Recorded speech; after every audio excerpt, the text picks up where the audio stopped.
আসসালামু আলাইকুম। MN blog থেকে আমি নাসরিন রহমান আবারও ফিরে এসেছি নতুন একটি ভিডিও নিয়ে।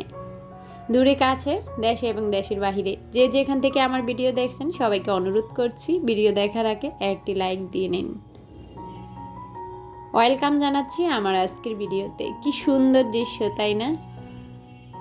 আসলেই সত্যি। আমরা যখন শুক্রবারে বেড়াতে গিয়েছিলাম, সেখান থেকে আসার সময় নদী পার হচ্ছি আমরা, আর দেখতেই তো পাচ্ছেন দুই পাশের ভিউটা এতই সুন্দর ছিল, মনে হয় যে তারাগুলা ঝিলঝিল করে জ্বলতেছে। আর আমরা পানির মধ্যে নৌকা দিয়ে আসতেছি, বড়ই মনোরম দৃশ্য। তো যাই হোক, আমি আসার সময় কি গাছ আনলাম, কোথায় লাগালাম, সেটা আপনাদের সঙ্গে শেয়ার করব। আর আরও শেয়ার করতেছি, ঘরেই আজকে আমি বানিয়ে নিব ফ্যাব্রিক্স বা অ্যাক্রিলিক কালার। তো কিভাবে আমি ঘরেই ফ্যাব্রিক্স রং বানাবো এবং খুব সহজে আপনারা বোতল ডিজাইন এবং বিভিন্ন ডিআইওয়াই করে নিতে পারবেন, সেগুলো আজকে শেয়ার করব। আশা করি পুরো ভিডিওটি জুড়ে আমার সঙ্গে থাকবেন, আপনাদের ভালো লাগবে। তো আমি যে বেড়াতে গিয়েছিলাম শুক্রবারে, সেখান থেকে আসার সময় আপনাদেরকে দেখিয়েছিলাম যে কতগুলো মানি প্লান্টের বাগানে ঢুকেছি। তো সেখান থেকে এই যে মানি প্লান্টের অনেকগুলা লতা নিয়ে এসেছি, আর নিয়ে এসেছি এখানে এলাচ গাছ। তো আলহামদুলিল্লাহ, শুকরিয়া আল্লাহর কাছে, ফুল গাছ আছে, তারপর বিভিন্ন পাতাবাহার গাছ আছে, ছাদে লাগিয়েছি পুঁই শাক, তারপর হয়েছে করলা গাছ, বরবটি গাছ, আর সাথে এখন লাগাবো মশলা গাছ। তো এলাচ গাছ আমি দেখেছি যে এলাচ গাছ নাকি ফল পেতে প্রায় 2-2.5 বছর সময় লাগে, এটা ধৈর্যের ব্যাপার। তো লাগিয়ে রাখি, আল্লাহ যদি বাঁচিয়ে রাখে হয়তো দেখার সৌভাগ্য হবে, এই আর কি। তো আমি এখানে একটা পুরনো টবের মাটিগুলা আলগা করে নিলাম, যেখানে কয়েকটা নয়নতারা ফুল ছিল, সেগুলো মরে গিয়েছে আমার অনেক দিন আগেই। তো সেই মাটিগুলো আলগা করে তারপর এখানে কিছু জৈব সার মিশিয়ে নিলাম, যেটা আমি নার্সারি থেকে কিনে এনেছিলাম সারটা। তো সেটা মিশিয়ে তারপর এখন আমি এলাচ গাছটা লাগিয়ে দিচ্ছি। তো আশা করে লাগাচ্ছি হয়তো ভালো হবে, দেখি ভাগ্যে কী আছে। তো অবশ্যই গাছের আপডেট আপনাদেরকে দিব। আর যেহেতু আমি শুক্রবারে সন্ধ্যায় এসেছি গাছগুলো নিয়ে, তো কালকে ছিল শনিবার, তো কালকে আমি সকালবেলা গাছগুলো লাগিয়েছি, সেই ভিডিওটা আর আপলোড করিনি, কেননা শুক্রবারের ভিডিও গিয়েছে শনিবারে। তো আজকে শনিবারের ভিডিওটা যাচ্ছে রবিবারে, প্লাস রবিবারের কিছু ভিডিও আজকে অ্যাড করেছি। তো যাই হোক, এই তো আমি এখানে একটা এলাচ গাছ লাগিয়ে নিলাম।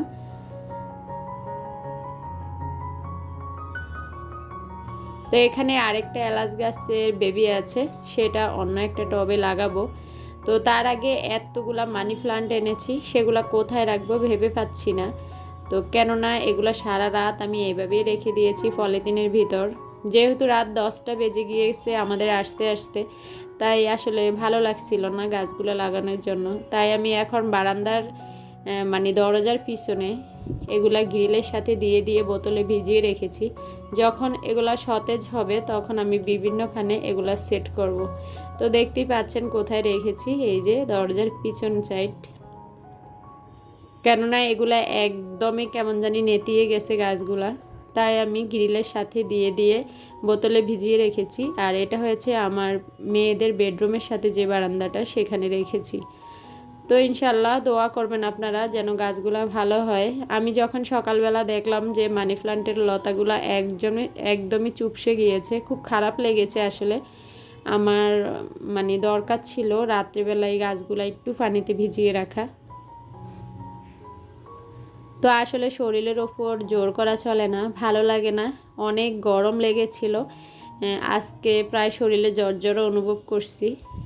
আসলে কোথায় যেতে আমার যতটুকু ভালো লাগে, ঠিক ফেরার পথে ততটুকুই খারাপ লাগে, ভালো লাগে না এত জার্নি করতে।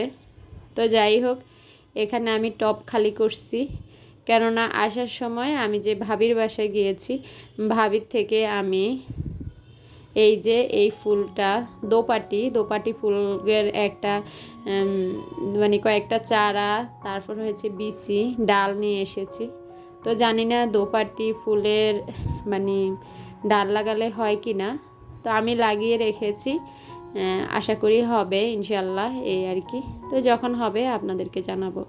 তো এসেছি আমি এখানে ফ্যাব্রিক্স বা অ্যাক্রিলিক যে কালারগুলো সেগুলো আমি নিজে তৈরি করব। তো এখানে দেখতেই পাচ্ছেন আমার কালার অনেক আছে। তো এক সময় দেখা যায় যে আমাদের রঙগুলো শেষ হয়ে যায়, হয়তো কৌটাতে একটু রং আছে, এখন আমার একটা ডিআইওয়াই করতে বা একটা বোতল রং করব, তখন আমার কাছে আর রং নেই, তখন আমরা নিরাশ হয়ে পড়ি, কখন বাইরে যাব, কখন রং আনবো। তো যদি আপনাদের বাসায় এরকম একটা আঠা, ফেভিকন আঠা থেকে থাকে, তাহলে খুব সহজে আপনারা রং তৈরি করে নিতে পারবেন। তো সেটাই আমি আপনাদের সঙ্গে শেয়ার করছি। এখানে প্রায় 1 টেবিল চামচের মতো আঠা নিয়েছি। অবশ্যই এটা ফেভিকন আঠা হতে হবে।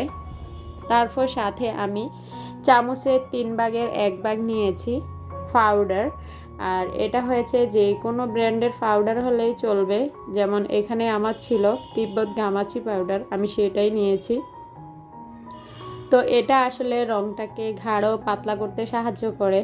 তো আমি যখন এটা দিয়েছি, এটা মিশে আঠাটা মানে তেমন একটা আঠা ছিল না, দেখতেই পাচ্ছেন আঠাটা জানি কেমন হয়েছে। তো যাই হোক, এখন আমি বিভিন্ন কালার করব যেহেতু, তাই আমি আলাদা আলাদা খোপে নিয়ে নিচ্ছি। এটা আসলে আমার বাচ্চারা রং করে ওরা, তো আমি এটা নিয়েছি। এই যে দেখতেই পাচ্ছেন এখানে, এই যে আলাদা আলাদা 2টা ভাবে নিয়েছি, 2টা রং করব। তো পরে আস্তে আস্তে রঙের কালার বাড়াবো। তো কিছু কিছু কালার পাচ্ছি না, তাহলে আমি 7-8 রকমের রং বানিয়ে আপনাদের দেখাতাম। যেমন আমি এখানে নিয়েছি, আমরা যে খাবার খাই মানে জর্দার যে রঙটা, সেটা আমি নিয়েছি। তো এখানে পাউডার এবং ফেভিকনের যে আঠাটা, সেটার সাথে আমি জর্দার রং অ্যাড করে দিলাম। দেখেন কি সুন্দর কমলা কালার একটা রং হয়ে গেল। আর এটা দিয়ে আপনি খুব সহজেই রং করে নিতে পারবেন। তবে কিসে আপনি এই রংটা করতে পারবেন না, তা আমি ভিডিও শেষে বলে দিব। তো আগে আমি রঙগুলো করে নিই। তো দেখতেই পাচ্ছেন আমি এখানে জর্দার রং দিয়ে ফেভিকনের যে আঠাটা সাথে পাউডার মিশিয়েছি, সেটার সঙ্গে আমি দিয়েছি, সেটা কমলা রং হয়েছে। আর এখানে আমি আরেকটা যে সাদা মানে যেখান আরেকটা খোপে রং নিয়েছি, সেখানে আমি একটু হলুদ অ্যাড করেছি। হলুদ বলতে আমরা যে রান্না করি সে হলুদের গুঁড়াটা এখানে আমি অ্যাড করেছি, তার ফলে এখানে ইয়েলো কালারটা হয়েছে। ভিডিওতে হয়তো তেমন কালারটা ডিফারেন্ট বোঝা যাচ্ছে না, কিন্তু আসলে দুইটা দুই কালার হয়েছে।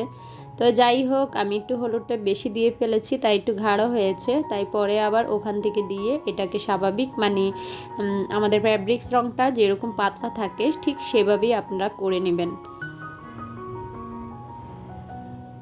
তো যদি আমি একটা বলে দেই, সেই কালারটা আমার শেষ হয়ে গিয়েছে, মানে আমাদের ঘরে যে নীল বা উজালা এরকম কিছু যে আমরা কাপড়ে নীল দেই, সেটা যদি আপনাদের কাছে থেকে থাকে, এই মানে সাদা যেটা আঠা এবং পাউডারের সাথে আপনারা সেখান থেকে 2-1 ফোঁটা নিয়ে নেবেন, তাহলে আপনারা সহজে নীল রঙটা করে নিতে পারবেন।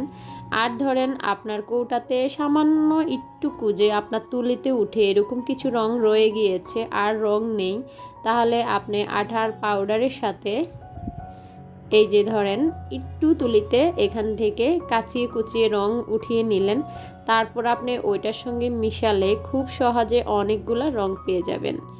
এই যে দেখেন আমি তুলির মাথা করে একটু রং নিয়েছি আর আঠার পাউডারের সাথে এভাবে মিশিয়ে নিয়েছি, ঠিক অনেকগুলা এখানে লাল রং হয়েছে। তো দেখতেই পাচ্ছেন খুব সহজে, এই যে এখন কালারটা বোঝা যাচ্ছে। আমি এখানে orange colour, yellow colour, red colour করে নিয়েছি। তো এখন আমি আরেকটা কালার করব, আর যেটা শুধু আঠা এবং পাউডার মিশানো, সেটা কিন্তু হোয়াইট হিসাবে ব্যবহার করতে পারেন।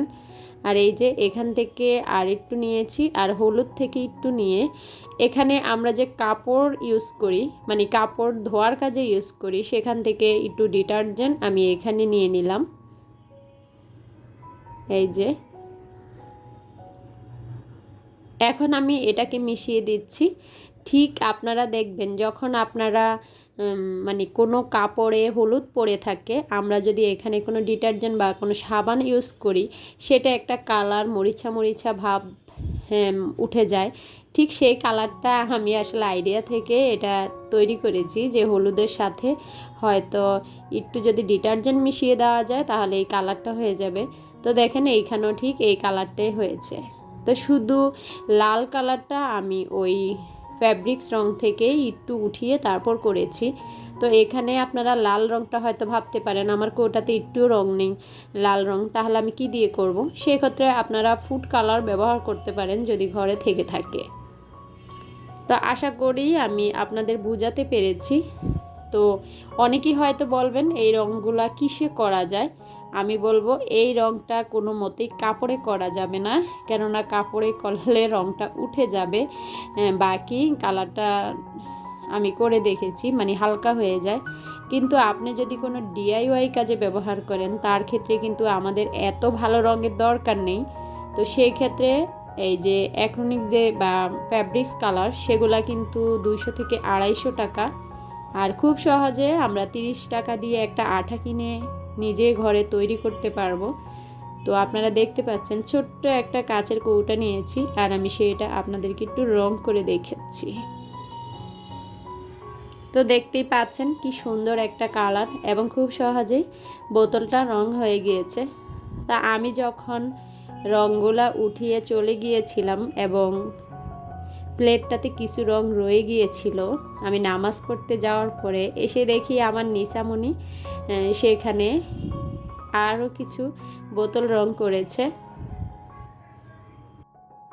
সেগুলো আমি ভেবেছিলাম ভিডিও শেষে দেখিয়ে দিব, কিন্তু আসলে ভয়েস ওভার করার সময় আমি দেখলাম যে সেটা আমি দেখাতে ভুলে গিয়েছি। তো অন্য কোনো ভিডিওতে আমি দেখিয়ে দিব আমার এই রঙগুলো দিয়ে আমার নিসামণি কি বোতল কালার করেছে।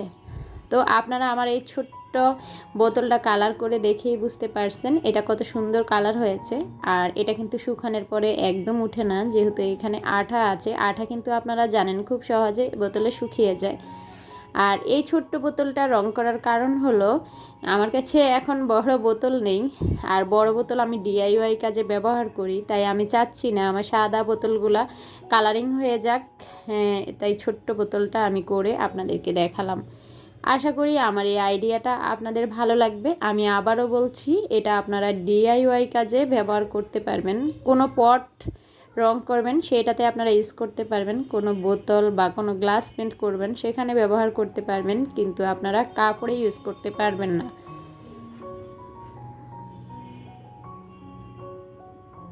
তো কার কার আমার আজকের ভিডিও ভালো লেগেছে অবশ্যই আমাকে জানাবেন।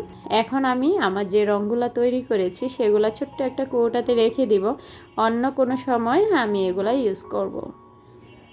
তো অবশ্যই এটাতে বাতাস না লাগে এমন কৌটাতে রাখতে হবে, কেননা আমরা জানি আমরা যদি আঠা বাতাসের সংস্পর্শে রাখি এটা কিন্তু শুকিয়ে যাবে। সবাই ভালো থাকবেন, সুস্থ থাকবেন। আল্লাহ হাফেজ।